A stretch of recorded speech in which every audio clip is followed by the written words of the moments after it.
I walked across that stage alone. Harvard Medical School. The pinnacle of everything I'd sacrificed for years. The dream I'd chased since I was 8 years old.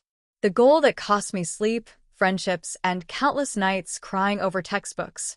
And when I looked into the audience, searching desperately for the faces that should have been there, I saw empty seats. 2 empty seats with reserved signs that I had placed there myself. Reserved for people who chose not to show up. Because while I was receiving my diploma, while I was being called doctor for the first time, my family was on a beach vacation, sipping margaritas, posting photos on Instagram, with my older brother Marcus, the one who never worked a day in his life, the one who dropped out of college twice, the golden child who could do no wrong in their eyes. But karma has a twisted sense of humor, and a very long memory, because 5 years later, when my father's heart was failing, when his life was hanging by a thread, when every second counted and death was knocking at his door, guess who was the only surgeon in the region qualified enough, skilled enough, fast enough to save him? The daughter they forgot. The daughter whose biggest achievement they missed. The daughter who became extraordinary despite them. My name is Sarah, and this is the story of how I became the person they needed most, after years of them treating me like I mattered least. And what happened when I finally held all the power they never gave me, when their lives, quite literally, were in my hands. Growing up in the Mitchell household, there were always 2 very different sets of rules. One set for Marcus, and one set for me. Marcus could sleep until noon. I had to be up at 6 for SAT prep. Marcus could bring home C's and D's, and my parents would say, he's just not a test person. I brought home a single B+ once, and my father didn't speak to me for 2 days. Marcus got a brand new car for his 16th birthday. I got a congratulations when I earned a full scholarship to MIT. You see, I was always the responsible one. The one who didn't need help. The one who figured things out on her own. The one who got straight A's without anyone asking because, well, that's just what was expected. My parents were present in my life. They came to parent-teacher conferences. They signed permission slips. They paid for the house I lived in and the food I ate. But they were never really there. Not emotionally. Not in the ways that actually mattered. Because all their attention, all their worry, all their pride, all their resources, all their energy, all their love, it went to Marcus. Marcus, who dropped out of college twice because he needed to find his passion. Marcus, who went through 7 different jobs in 3 years because the managers didn't understand his creative process. Marcus, who moved back into their basement at 28 years old because he needed time to figure things out. And my parents? They enabled every single choice. He's sensitive, my mother would say. He needs support, my father would add. He's going through a hard time. But when I called crying during my first year of medical school, drowning in debt and stress and 18-hour study days, my mother said, well, you chose this path, Sarah. You're strong. You'll figure it out. And she wasn't wrong. I did figure it out. I worked 3 part-time jobs during undergrad. I applied for every scholarship and grant I could find. I studied until my eyes burned and my hands cramped. I sacrificed social life, sleep, and any semblance of normalcy, all while watching my parents fund Marcus's gap year trip to Europe, his creative exploration phase where he tried to become a DJ, his spiritual journey to Bali. But you know what? I told myself it didn't matter. I told myself I was doing this for me, not for them. I told myself that one day they would see. They would finally understand what I had accomplished. They would finally be proud. And that day was supposed to be my graduation from Harvard Medical School. The day I became Dr. Sarah Mitchell. I held on to that hope for 4 years of medical school. It kept me going through 36-hour shifts, through impossible exams, through moments where I wanted to quit. I pictured their faces in the audience. My mother crying with pride. My father telling everyone that's my daughter. I pictured finally being seen. I should have known better. 6 months before graduation, I sent them the invitation. A formal Harvard Medical School invitation with crimson borders. I included a handwritten note. This is the most important day of my life. I hope you can be there. Love, Sarah. My mother called 2 days later. Of course we'll be there, honey. We're so proud of you. Those words. I held onto those words like a lifeline. I called them once a month with updates. I'm graduating top 10% of my class. I've been accepted into the cardiothoracic surgery residency program. I'm publishing research in the Journal of Thoracic Surgery. Every time my mother would say, "That's wonderful, dear." But I could hear the distraction in her voice, the way she was clearly doing something else while I talked. And every time I asked if they had booked their flights yet, "Oh, we will soon. Don't worry." 3 months before graduation, I called again. "Mom, have you booked the hotel? Harvard's graduation week is busy. You need to book soon." I know. Your father and I are just... Marcus is going through something right now." "What's wrong with Marcus?" "He didn't get that job he interviewed for. He's really down. We're trying to cheer him up." "Okay, but you're still coming to my graduation, right?" "Of course. Don't be silly." 2 months before graduation, my father called. Rare occurrence. "Sarah, quick question. How much do you think flights to Boston cost in May?" My heart sank. "Dad, you haven't booked yet?" "Well, Marcus is talking about maybe doing a trip. Some kind of wellness retreat thing. His therapist recommended it." "Dad, my graduation is in May." "I know, honey. We're working it out." "Dad, please. This is really important to me. And it's important to us too. We'll be there." But I could hear it in his voice. The doubt. The hesitation. The unspoken. If Marcus doesn't need us more. 1 month before graduation, I called my mother in tears. "Mom, please tell me you've booked the flights. Please." Silence. "Mom, sweetie, we need to talk about something." And in that moment, I already knew. Marcus found this amazing healing retreat in Cancun. My mother started. And my world stopped. It's exactly what he needs right now. He's been so depressed, Sarah. You understand. My graduation is in 4 weeks. I know, honey, but... For weeks, Mom. We can celebrate when you get back. We'll take you out to a nice dinner. Are you serious right now? My voice was shaking. Sarah, don't be dramatic. Dramatic? I never yelled at my parents. Never.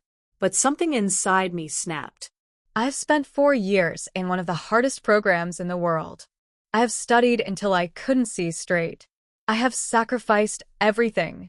We know you've worked hard. Do you? Do you actually know? Because you've never asked. You've never visited. You've never once shown interest in what I'm doing here. That's not fair, Sarah.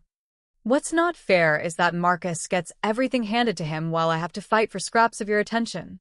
What's not fair is that you're about to miss the most important day of my life, for a vacation. Silence on the other end. Honey, you're strong. You've always been so independent. You don't need us there the way Marcus needs us. And there it was. The truth I'd always known but never heard out loud. I didn't need them. So they didn't come. Marcus needed them, so he got everything. You're right, Mom. I don't need you. Sarah. Go on your vacation. Have fun. Post lots of pictures. Sarah, please don't be like this. I'm not being like anything. I'm just finally accepting what I've always known. What's that supposed to mean? It means I know where I stand in this family. And it's not in Cancun. And it won't be at my graduation either. Sarah. I hung up, and I didn't answer when she called back. Graduation day arrived. I woke up in my tiny apartment near campus. Alone. My roommate had already left to meet her family at the hotel. I could hear laughter in the hallway. Families arriving. Flowers being delivered. Celebration everywhere. And I sat on my bed in my cap and gown and checked my phone one last time. Maybe they changed their minds. Maybe they realized. Maybe. A text from my mother. Sweetie, I'm so sorry we can't make it. Marcus really needed this. But we're so proud of you. Congratulations on becoming a doctor. Can't wait to celebrate when you're back. Love you. Red heart, red heart, red heart. I read that message sitting on my bed. and I felt something inside me die. Not the love for my family, but the hope that they would ever truly see me. I walked to graduation alone, sat in my assigned seat alone, and when they called my name, Dr. Sarah Mitchell, graduating magna cum laude, specialization in cardiothoracic surgery. I walked across that stage with a smile plastered on my face, shook the dean's hand, received my diploma, and looked into the audience at the 2 empty seats with reserved Mitchell family signs. Around me, graduates were hugging their families, crying tears of joy, taking hundreds of photos. And I stood there holding my diploma completely alone. My phone buzzed. Marcus had posted a photo. him and our parents. On a beach, with tropical drinks. The caption, much needed family vacarie. Palm trees sun. My mother had commented, so proud of my baby boy. Bret Hart. I turned off my phone, and I made myself a promise right there. I would never need them again. I would never wait for their approval again. I would never let them hurt me again. And if they ever needed me, they would learn exactly what it felt like to be second choice. The weeks after graduation were dark. Not because medical school was over, but because I finally had to accept the truth I'd been avoiding my whole life. My parents loved Marcus more. Not in the "we love you differently" way parents claim. In the actual, demonstrable, quantifiable way. He got their time. He got their money. He got their emotional energy. He got their presence. And I got excuses. I got, "You're so strong. You don't need us." I got, "We'll celebrate later." I got empty seats at the most important moment of my life. I didn't go home after graduation. I moved directly to San Francisco for my residency at UCSF Medical Center. When my mother called to ask when I was coming home, "I'm not." "What do you mean you're not?" "I mean I'm moving to California for my residency. I start in 2 weeks." 2 weeks. "Sarah, we wanted to see you. You had your chance." "Sarah, please don't be like this." "I'm not being like anything, Mom. I'm just busy." You understand, right? Being busy. The silence on the other end was deafening. "We wanted to take you to dinner. To celebrate." "You're about 3 weeks late for that." "Sarah, I have to go. I have things to pack." And I hung up. I didn't answer her calls for weeks. When I finally did, I kept conversations short, polite, distant. When they asked about my residency, "It's fine." When they asked if I was okay, "Ai fine." when they asked when I'd visit, "I'm busse." and slowly, the calls became less frequent. Once a week became once a month. Holidays became optional. "We're doing Thanksgiving at Aunt June's. Are you coming?" "No, I'm working." "Christmas?" "Working." "Your birthday?" "Working." And I was working. But more than that, I was building a life where I didn't need them, where I didn't wait by the phone hoping they'd call, where I didn't check social media to see what family events they didn't invite me to, where I didn't make myself small enough to fit into the space they left for me. I was building the life I deserved. Without them, my residency years were brutal. 100-hour weeks, 36-hour shifts, life or death decisions on 3 hours of sleep, attending physicians who seemed to enjoy breaking residents. But I thrived in it. Not in spite of the pain from my family, but because of it. Every surgery I assisted on, I poured everything into. Every patient I treated, I gave my absolute best. Every complex case that came through, I volunteered for it. By my 2nd year, attendings were requesting me specifically. By my 3rd year, I was first assist on open heart surgeries. By my 4th year, I was teaching incoming residents. And by the time I finished residency, I had more surgical hours than anyone in my class. More publications, more references, more job offers. I became a cardiothoracic surgeon, one of the youngest in the country, specializing in the most complex cases. The patients other surgeons wouldn't touch. Aortic dissections, multivessel bypasses, valve replacements in high-risk patients. I became the surgeon that other surgeons called when they didn't know what to do. And I loved it, not because of the prestige, not because of the money, but because every life I saved proved that I mattered. that I was valuable, that I was worth showing up for. I bought my own apartment overlooking the bay. I traveled to medical conferences in Paris, Tokyo, London. I published research that changed surgical protocols. I made friends who became my chosen family. Dr. Jennifer Park, my fellow resident, became my best friend. She was there for my promotion to attending. She threw me a surprise party when my research got published. She showed up. Always. And slowly. The wound from my graduation, it scarred over. It didn't disappear, but it stopped actively bleeding. I stopped checking my family's social media. I stopped calling on holidays. I stopped waiting for them to finally see what I'd become, because I had already seen myself. And that was enough. Or, at least, I thought it was. 5 years after graduation, I was 32 years old, chief of cardiothoracic surgery at San Francisco General Hospital, youngest department chief in the hospital's history. I had just finished a 12-hour surgery, a successful aortic valve replacement on a 67-year-old man. I was in my office, reviewing post-op notes, when my phone rang. Unknown number. I almost didn't answer, but some instinct, made me pick up. Dr. Mitchell? Speaking. This is Emma Rodriguez from St. Mary's Hospital in Portland, Oregon. I'm calling because you're listed as emergency contact for Robert Mitchell, my father. What happened? He was admitted 2 hours ago with severe chest pain.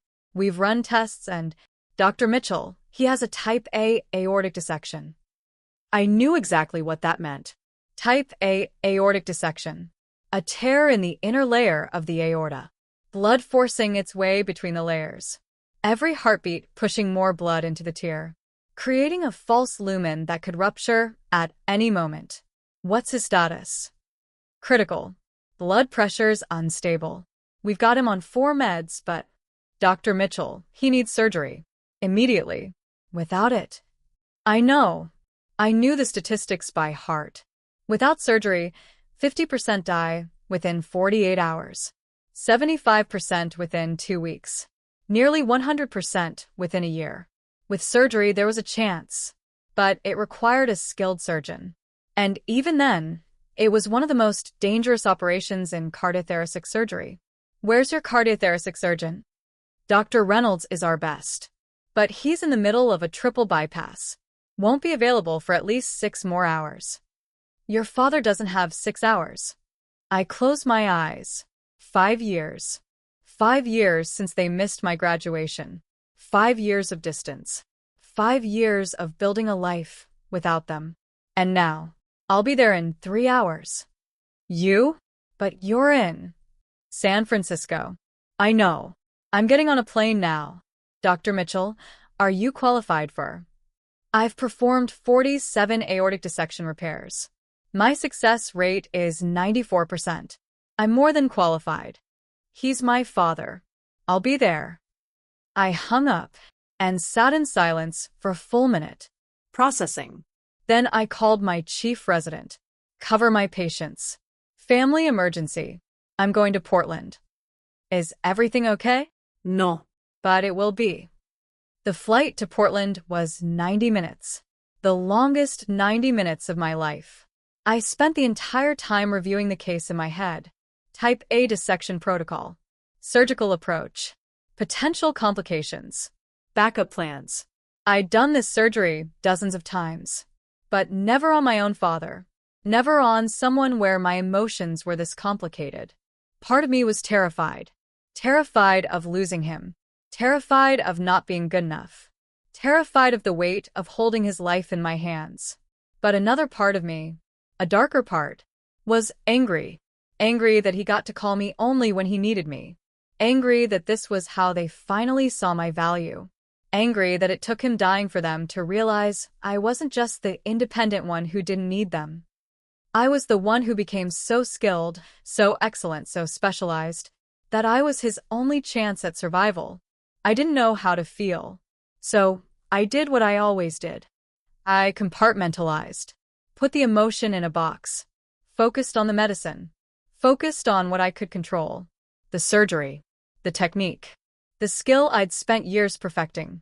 When the plane landed, I ran through the airport, still in my scrubs from the earlier surgery, white coat flying behind me, a surgical resident with a mission. No.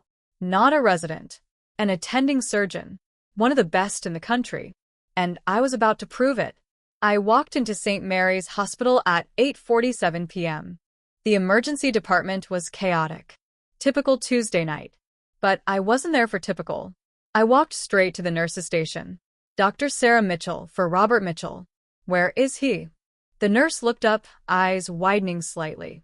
You're Dr. Mitchell? From San Francisco. Yes. Where's my father? ICU, bed 7. But Dr. Mitchell. I was already walking. The ICU was quieter.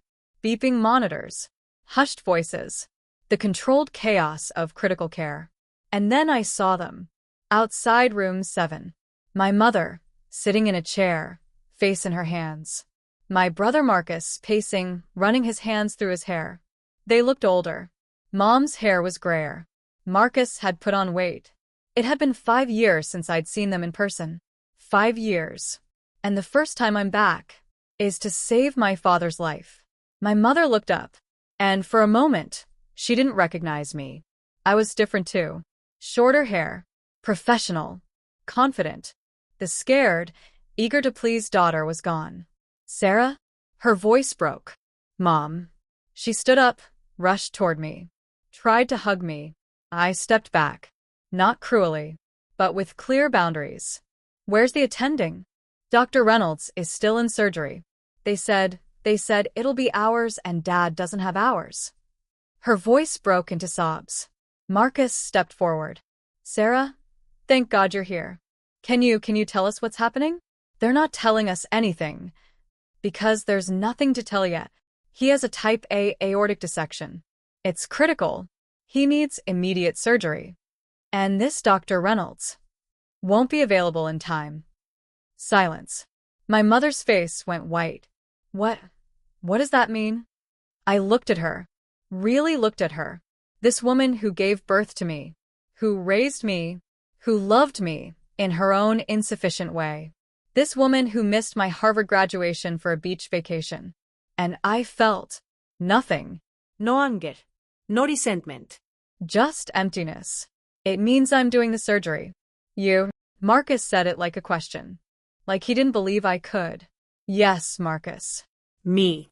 The daughter who became a cardiothoracic surgeon. The one whose graduation you missed to go to Cancun. He had the decency to look ashamed. Sarah, that was 5 years ago. I know. I was there. Alone. Where do I find the your team? Sarah, wait. Mom, I don't have time for a reunion. Dad is dying. Every minute we waste talking is a minute closer to his aorta rupturing completely. I'm going to save his life. Not because he deserves it. Not because you deserve it. But because I'm a doctor.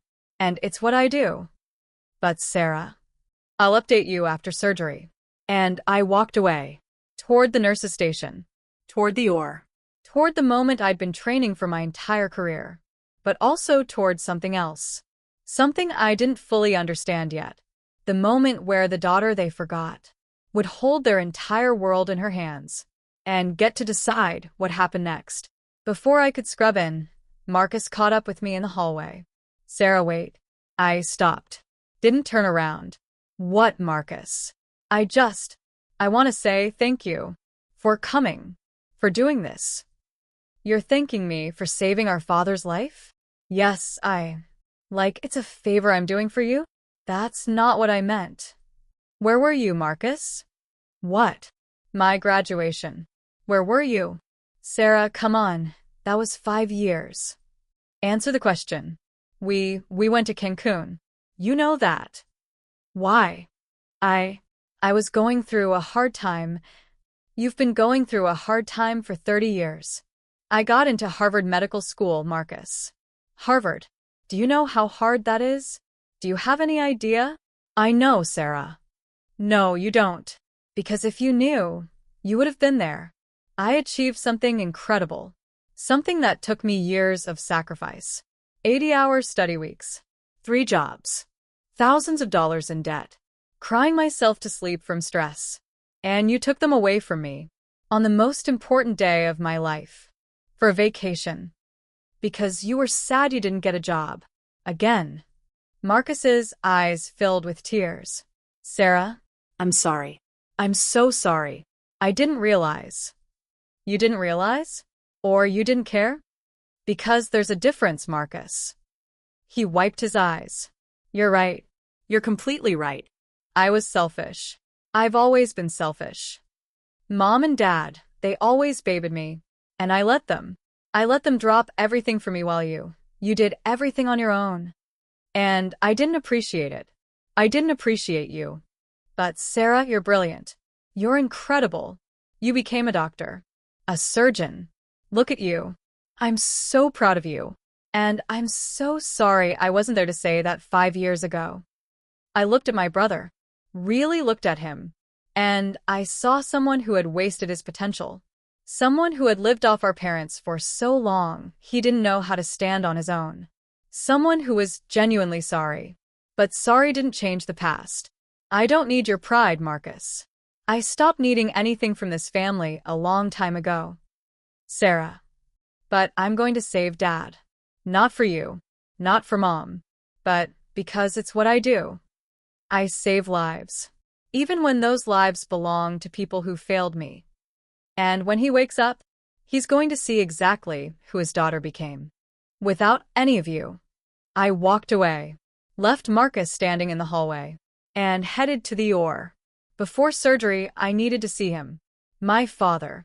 Not as his daughter, but as his surgeon. I walked into his ICU room. The monitors were beeping frantically. Blood pressure dangerously unstable. Heart rate elevated. Every alarm screaming what I already knew. He was dying. And he knew it. Dad. His eyes opened, struggled to focus. When he saw me, tears immediately filled his eyes. Sarah? His voice was barely a whisper. Yeah, Dad. It's me. What? What are you doing here? I'm your surgeon. You're going to operate on me? Yes. He started crying. Sarah, I'm so sorry. Dad, save your strength. No. No, I need to say this. In case. I'm so sorry we missed your graduation. I'm so sorry we chose Marcus over you. I'm so sorry we made you feel invisible. Tears streaming down his face. You deserved better. You deserved parents who showed up. And we failed you. I stood there, looking at my father. This man who gave me life. Who provided for me. But who never really saw me. Until now. Until his life depended on me. Dad, I'm going to do everything I can to save you. Why? Why are you helping me? After everything? And I took a breath. Because I became a doctor to save lives. And that doesn't stop being true just because my feelings are complicated. And because despite everything, you're still my father. I don't deserve you. No. You don't. But I'm not doing this because you deserve it.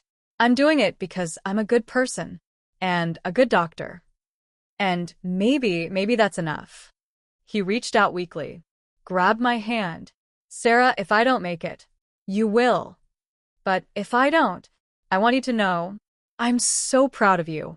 I always have been. I failed at showing it. Then you better survive the surgery. So you can spend the rest of your life showing it. He nodded weakly. I will. I promise. I squeezed his hand.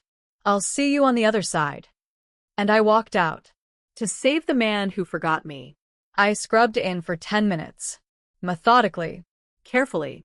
Washing away everything but the surgery. The hurt. The anger. The complicated love. All of it washed down the drain. In the OR, there was only medicine. Only precision. Only life and death.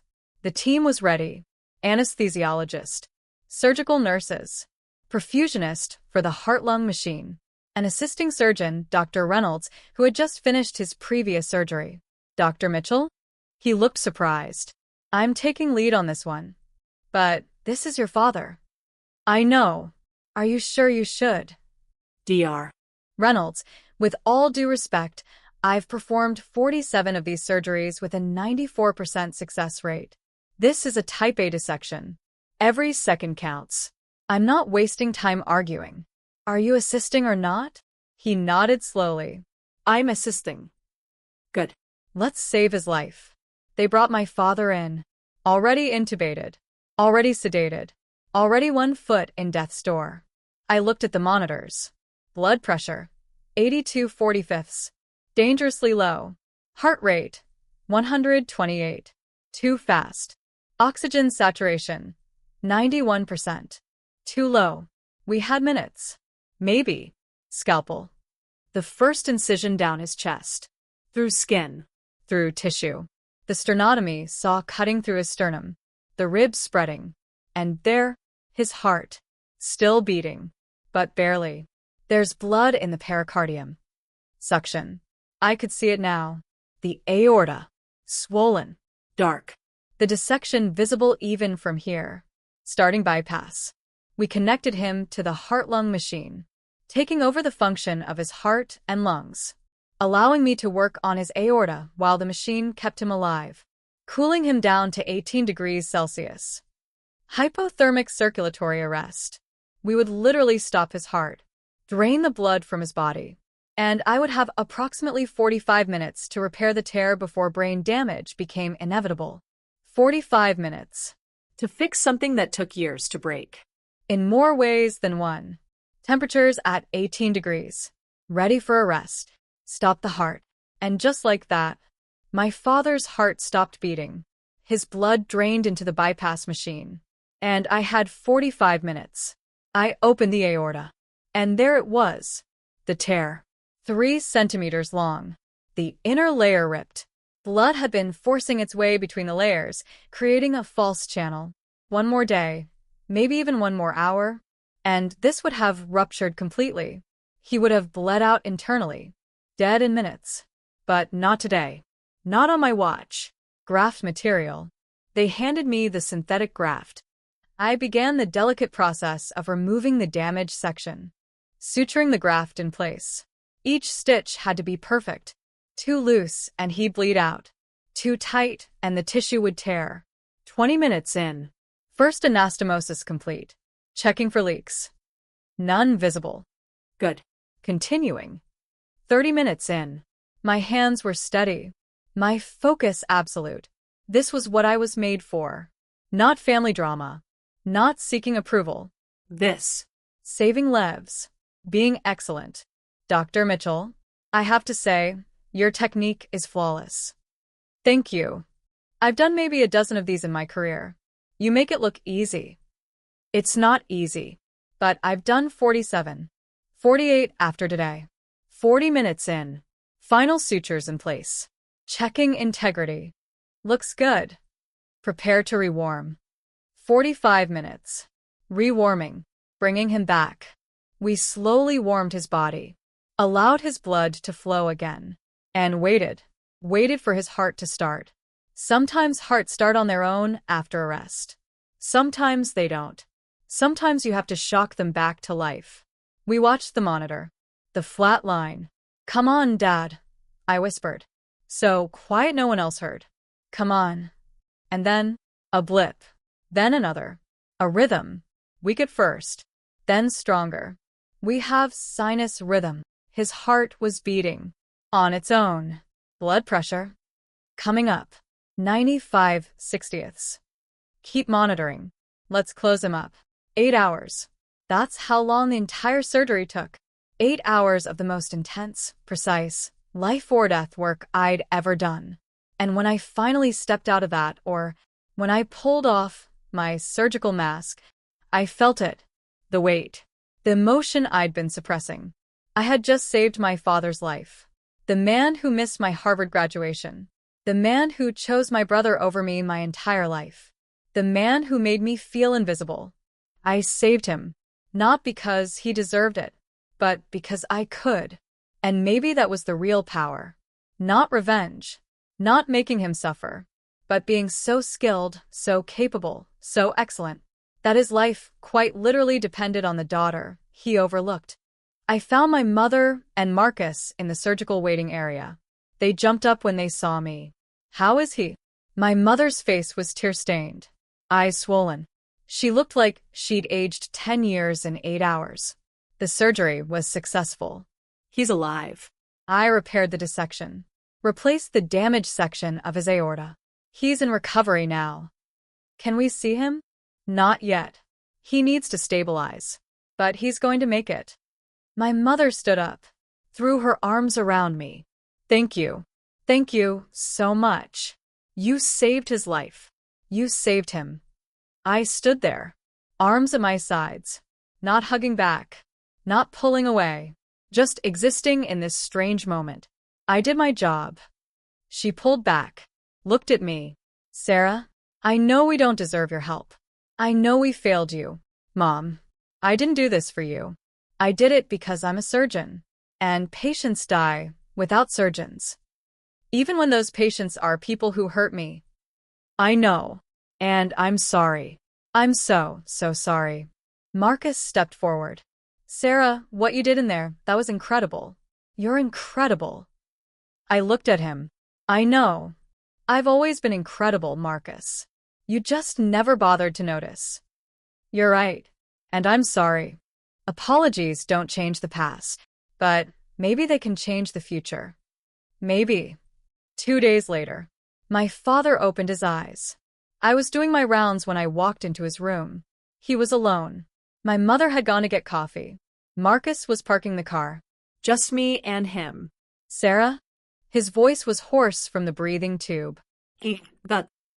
You did it. You saved me. Yes. He started crying.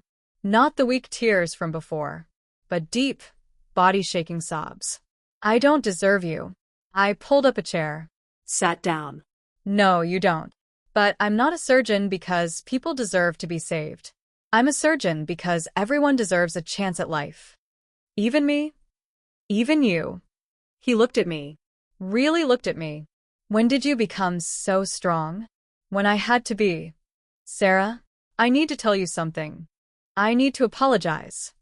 Dad. No, please. Let me say this. Your entire life, we failed you. Your mother and I, we were so focused on Marcus, on his problems, on his needs, that we forgot you had needs too. We told ourselves you were independent, that you were strong, that you didn't need us the way he did. But the truth is, we were lazy. It was easier to help Marcus than to celebrate you.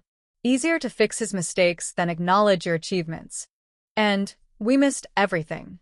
We missed your high school valedictorian speech. We missed your MIT acceptance celebration. We missed watching you grow into this brilliant, incredible woman. And we missed your Harvard graduation. The day you became a doctor. The day all your sacrifices paid off. We missed it for a vacation. And there's no excuse. There's no apology big enough. There's nothing I can say that makes it okay. I sat there, watching my father break, and I felt something shift. Not forgiveness exactly, but understanding maybe. Dad, why? Why what? Why Marcus? Why was he always more important? Because he needed us. And you never did. But I didn't need you. I needed you at my graduation. I needed you to see what I accomplished. I needed you to be proud. I am proud. I've always been. No. You were proud in theory, but you never showed it. You never made me feel like I mattered as much as he did. Do you know what it's like? To achieve something incredible and have no one there to witness it. To walk across that stage alone while everyone else had their families? To see those empty seats and know that my family chose someone else over me? It destroyed something in me, Dad. Something I don't know if I'll ever get back. He reached out, grabbed my hand. I know. And I'm so sorry. Sarah, you saved my life. You flew here. You performed emergency surgery. After everything we did to you, you still saved me. Why? Because I became someone better than you raised me to be. I became someone who shows up, who keeps promises, who doesn't abandon people when things get hard. I became everything you should have been. And I did it despite you, not because of you. He nodded. You're right. You're absolutely right. Can you ever forgive us? I took a deep breath. I don't know yet. But what I do know is you're alive. You have a second chance. Don't waste it. My father made a full recovery. Physically, at least. I stayed in Portland for 2 weeks during his acute recovery phase. Not at their house. At a hotel. Keeping clear boundaries. But I visited every day. Checked his vitals. Monitored his progress. Adjusted his medications. As his doctor. Not as his daughter.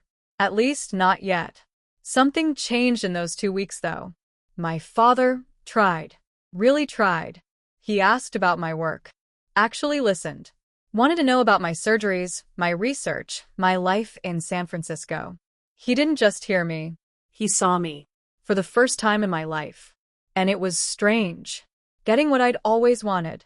After I'd convinced myself I didn't need it anymore. Marcus changed too. He got a job. A real one. At a tech startup. Entry level, but it was something. He was trying. And my mother? She cried every time she saw me. Thanked me 1,000 times. Told me she was proud. Over and over. Like she was making up for years of silence. And maybe she was. When it was time to go back to San Francisco, my father asked me to stay one more day. There's something I want to show you. He was still weak. Moving slowly. But he insisted. He took me to his study. Pulled out a box from his desk. Inside were photos. Dozens of them. Pictures of me as a child. School awards. Report cards. My MIT acceptance letter. My Harvard acceptance letter. Articles about my published research. Everything. I kept them all, he said quietly. I was proud, Sarah. I didn't know how to show it. I thought you didn't need me to. I thought you were too busy, too accomplished, too far beyond us to need your old man's approval. But I was wrong. And I'm so sorry. I looked at this box. This collection of my entire life. Evidence that he was paying attention. Just silently. Invisibly. The same way I felt my whole childhood. Dad, I know it doesn't make up for missing your graduation. But I want you to know, I saw everything. I just failed at showing you that I saw. I picked up my Harvard acceptance letter. Faded now. 6 years old. You kept this. I kept everything. Because you're my daughter. And everything you do matters to me. Even when I'm terrible at showing it.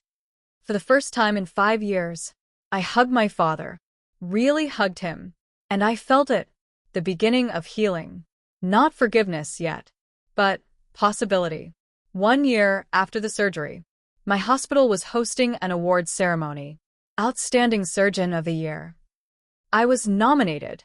My research on aortic dissection repair protocols had changed standards across the country. My surgical success rate was the highest in the region. My patient satisfaction scores were off the charts.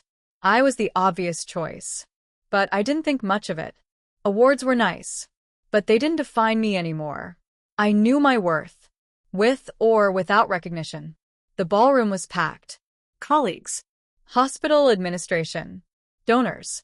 And when they called the award categories, Outstanding Surgeon of the Year goes to Dr. Sarah Mitchell. The room erupted in applause. I stood up, walked to the stage, and as I was about to accept the award, I looked into the audience. Front row. All 3 of them. My father, healed and healthy. My mother, crying proud tears. My brother Marcus, clapping enthusiastically. They came. They showed up. I gave my acceptance speech. Thanked my colleagues. My mentors. My patients. And then, I also want to thank my family. A year ago, my father nearly died. And I had a choice. I could let the pain of the past dictate my actions. Or I could rise above it. I chose to rise. I saved his life. Not because our relationship was perfect, but because I'm a doctor. And in doing so, I saved more than his life. I saved our relationship. My family wasn't perfect. They missed important moments. They failed me in ways that cut deep. But they're trying now. They're here now. And sometimes second chances are the greatest gift we can give. The audience applauded, but I wasn't looking at them. I was looking at my father, who was crying, at my mother, who mouthed, "I love you," at Marcus, who nodded at me with genuine pride. And I realized this was worth more than revenge, more than holding grudges, more than proving a point. After the ceremony, my family came up to me. My father hugged me tight. "I'm so proud of you, Sarah. So incredibly proud."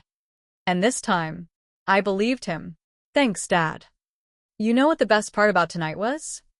What? Not the award. Although that's incredible. It was being here. Being allowed to witness your success. After missing the most important one. I'll never miss another one. I promise. And you know what? I believed that too. My mother took my hands.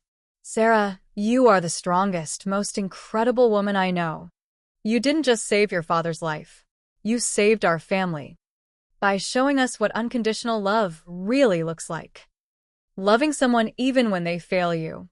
Showing up even when they didn't. You taught us what we should have taught you." Marcus stepped forward. "I got a promotion last week." "Marcus, that's amazing. I wanted to tell you first, before anyone else, because you're the person who inspires me to be better. Not Mom, not Dad. You. You showed me what success looks like, what dedication looks like. And I'm sorry it took me 30 years to see it." I looked at my brother, this man who'd been given everything, who was finally learning to earn it. "I'm proud of you, Marcus." And I meant it. That night, driving home, I thought about the empty seats at my Harvard graduation, the pain that moment caused, the years of resentment, the complicated grief of being forgotten by the people who should have remembered. But I also thought about the full seats tonight, the way my father looked at me with genuine pride, the way my mother couldn't stop crying happy tears, the way Marcus clapped louder than anyone. And I realized the empty seats at graduation taught me something valuable. They taught me that I didn't need external validation to know my worth. They taught me that I could achieve extraordinary things alone. They taught me resilience, independence, and self-reliance. But the full seats tonight taught me something too. They taught me that people can change, that families can heal, that second chances are worth giving. Not because the other person deserves it, but because you deserve peace. The best revenge isn't cruelty. It isn't holding grudges. It isn't making people suffer. The best revenge is becoming so successful, so skilled, so extraordinary, that the people who overlooked you can't help but see you now. And then, when they finally see you, you get to decide what happens next. You hold all the power, and you can choose revenge, or you can choose grace. Il chose grâce.